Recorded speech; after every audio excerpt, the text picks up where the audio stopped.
Një tjetër mister i fshehur thellë mes kodrave të Washingtonit lindor filloi të dalë sërish në sipërfaqe. Një humnere pafund për të cilën flitej si një kalim drejt fenomeneve paranormale. Kamera ulën ngadalë poshtë dhe shumë shpejt u përpi nga errësira. Vetë humnera e njohur si vrima e Melit, studiuesit u mblodhën rreth ekranit me syt ngulur dhe frymëmarrje të ndaluar. Në fillim pamjet dukeshin krejtësisht normale, muret e errta dhe të lëmuara që zbrisnin poshtë duke krijuar ndjesinë e një miniere të pafund. Asgjë pa zakont. Por më pas, diçka ndryshoi. U shfaq një shtrembërim. Konturet filluan të deformoheshin. U dëgjua një tingull. Duart filluan të dridheshin ndërsa pamjet ktheheshin pas, sërish dhe sërish. Ajo që pan sfidonte logjikën. Ajo që dëgjuan u futi të ftohtë deri në palës. Gropa nuk ishte thjesht e thellë. Ishte diçka krejt tjetër. Diçka e gjallë. Për shumë vite, qeveria mohoi ekzistencën e saj, por tani kishte prova të pamohueshme dhe bota nuk ishte gati për këtë. Kur e zbuluan këtë vrim? Vrima ka qenë gjithmonë aty. Ne kemi punuar prej disa vitesh dhe legjenda e vrimës së Melit filloi me një telefonat. Më 21 shkurt, 1997, një burr me emrin Mel Waters telefonoi emisionin radiofonik Coast to Coast, një program natë i njohur për diskutimet mbi fenomene të pashpjegueshme. Në bisedë me prezantuesin Art Bell, Mel ndau një histori që shumë shpejt do të shkonte përtej kufive të radios. Ai pretendoi se në pronën e tij, në zonën rurale pranë Ellensburg, Washington, ndodhej një grope çuditshme me thellësi të paimagjinueshme. Aq e thellë sa që sipas tij nuk kishte fund. Mel theksoi se nuk ishte i pari që dinte për të. Sipas tij, kjo grop kishte ekzistuar aty prej shumë brezash. Fisët indigjene vendase e quanin vrima e djallit dhe e shmangnin plotësisht, duke konsideruar të mallkuar dhe të mbushur me forca binatyrore. Legjendat thoshin se çdo objekt i hedhur brenda zhdukej përgjithmonë dhe nuk kthehej kurrë. Me kalimin e kohës thashethemet u shndruan në pëshpëritje, por për banorët lokal gropa mbeti një mister i pasgjidhur. Për dekada njerëzit e zonës e shihnin si diçka të çuditshme, por të dobishme. Fermer, pronar ranchesh dhe banor të zakonshëm e përdorin si vend për të hedhur mbeturina, pajisje shtëpiake të vjetra, mobilje të thyera, skrap. Pavarësisht se sa shumë veturina hidheshin, gropa nuk mbushej kurrë. Në një moment Mel vendosi të zbulonte sa e thellë ishte në të vërtetë. Ai mori pajisje peshkimi, lidhi një pesh prej rreth gjysmë kilogrami në fillim, e peshkimi dhe filloi ta ulte në humner. 30 metra, 300 metra, më shumë se 1.5 kilometra në thellësi. Filli vazhdonte të zbriste pa asnjë rezistencë. Pastaj Mel hidhi disa bombina bashk duke i lejuar peshës të zbriste gjithnjë më poshtë. Kur më në fund kontrolloi me një matës mekanik u trondit. Mbi 15 milje fill, peshkimi ishin zhdukur në grop dhe fundi ende nuk ishte arritur. Për ta konfirmuar eksperimentin, Mel lidhi në fill një paket karamelesh duke arsyetuar se nëse kishte ujëra brenda, ato do të shpërbëheshin. Kur filli u tërhoqën prapsht, karamelet ishin plotësisht të paprekura. Kjo do të thoshte se gropa nuk ishte e mbushur me ujë. Nëse matjet e Melit ishin të sakta, thellësia e vrimës te kalonte çdo gërmim artificial të njohur. Përfshir gropën super të thellë Kola në Rusi, e cila shkon vetëm 12 kilometra në thellësi të tokës. Gjeologët këmbëngulnin se diçka e tillë ishte e pamundur. Presioni dhe temperaturat në ato thellësi do të shkatronin muret, do të shkaktonin shembje ose të paktën do të linin gjurmë të qarta gjeologjike. Por Mel këmbëngulte, llogaritjet e tija ishin të sakta. Dhe nëse ishte e vërtet, atëherë vrima e Melit shkelte çdo ligj të njohur të fizikës. Shumë shpejt njerëz me kostume mbrojtëse filluan të shfaqeshin pranë gropës. Mel kuptoi se nuk kishte më kontroll mbi tokën e tij. Në fillim vetëm shenja të çuditshme, gjurmë gomash të panjohura në balt, shenja çizmesh të rënda ushtarake.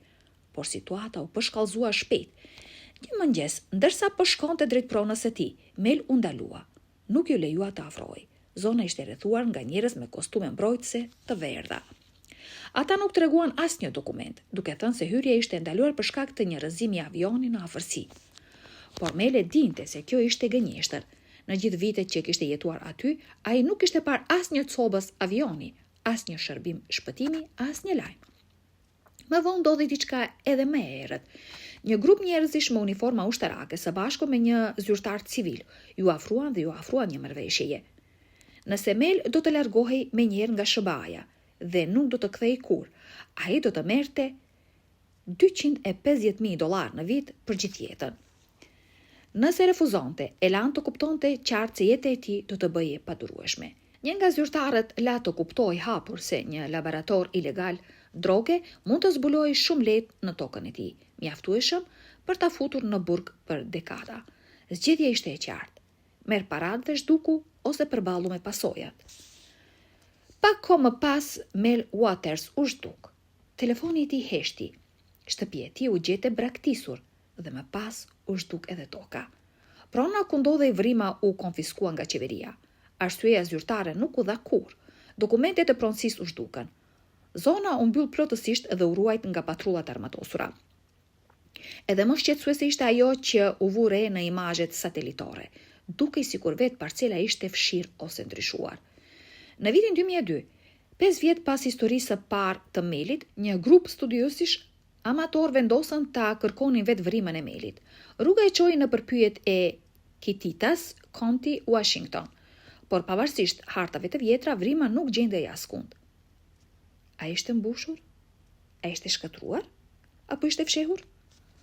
Pas disa kohë studiosit u kthyen sërish, këtë herë me kamera dhe pajisje moderne. Duke u mbështetur në intervista të vjetra, dëshmi gojore dhe të dhëna satelitore, ato eksploruan zonën pranë Manastash Ridge dhe më në fund zbuluan një pjesë toke të çrregulluar, ndryshe nga rrethina, toka duke e zbrazët, jo natyrale. Filluan të gërmojnë. Pas orë të tërash, zbulojnë një hapje të veshur me kur, pikrisht siç e kishte përshkruar Mel Waters.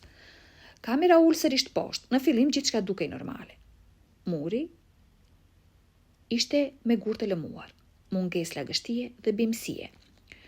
Por rreth 1000 këmbë të thellë, temperatura rapa pritur dhe instrumentet filluan të keq funksiononin. Në 300 këmbë, kamera regjistroi një dritë të zbetë pulsante, ndryshe nga çdo reflektim apo dritë natyrore. Ajo ndizej dhe fikej me një rregullsi friksuese, sikur po i përgjigjej një ritmi. Pastaj, një hije kaloi para ekranit, duke mbuluar plotësisht dritën për një çast, përpara se të zhdukej. Pamjet ngritën më shumë pyetje se sa përgjigje. Çfarë do që fshihej në vrimën e Melit nuk ishte iluzion dhe as gabim teknik. Shtrembërimet, tingujt e çuditshëm dhe lëvizjet në thellësi tregonin diçka përtej të kuptuarit normal. Teoritë nisën të përhapeshin menjëherë. Një nga më polemikat thoshte se vrima e Melit nuk ishte formacion natyror, por pjesë e një projekti sekret qeveritar. Reagimi i autoriteteve, konfiskimi i tokës, zhdukja e Melit dhe cenzurimi i imazheve satelitore vetëm sa i forcuan dyshimet. Më vonë, Mel kishte folur edhe për një vrim të dytë në Nevada, për një eksperiment të tmerrshëm me një dele që vdiq pa asnjë plagë të jashtme për një embrion të çuditshëm me lëkurë gri që u shërbej në copë dhe për një kristal misterios. I ftohtë si akulli, që digjej me flak blu pa u konsumuar. Skeptikët i hodhën poshtë këto pretendime si trillime, por pyetjet mbeten. Nëse vrimat ishin të krijuara nga njeriu, kush i ndërtoi dhe pse? Nëse ishte natyrore, çfarë force i bëri të silleshin kështu? Dhe nëse ishte diçka krejt tjetër, çfarë fshihej në thellësinë e tyre? Pas telefonatës së fundit në vitin 2002, Mel Waters u zhduk pa lënë gjurmë. Askush nuk e pa më kurrë. Emri i tij u fshi nga regjistrat. Qeveria vazhdoi të mohonte edhe vetë ekzistencën e vrimës së Melit. Edhe sot, studiues, dokumentar dhe entuziast të paranormales kthehen në zonën e Manastash Ridge me shpresën për të gjetur përgjigje, por kthehen duar bosh. Gjithçka që mbetet janë pamje të çuditshme, regjistrime audio shqetësuese dhe një histori e ngrirë mes realitetit dhe trillimit. A ishte vrima e Melit një anomali e vërtet, apo thjesht një legjendë urbane e frikshme e lindur nga imagjinata njerëzore? Ndoshta e vërteta ndodhet diku në mes. Dhe derisa të shfaqen prova konkrete, legjenda e vrimës së Melit do të vazhdojë të jetojë. Të dashur shikues, çfarë mendoni për këtë histori? Ndani mendimet tuaja në komente.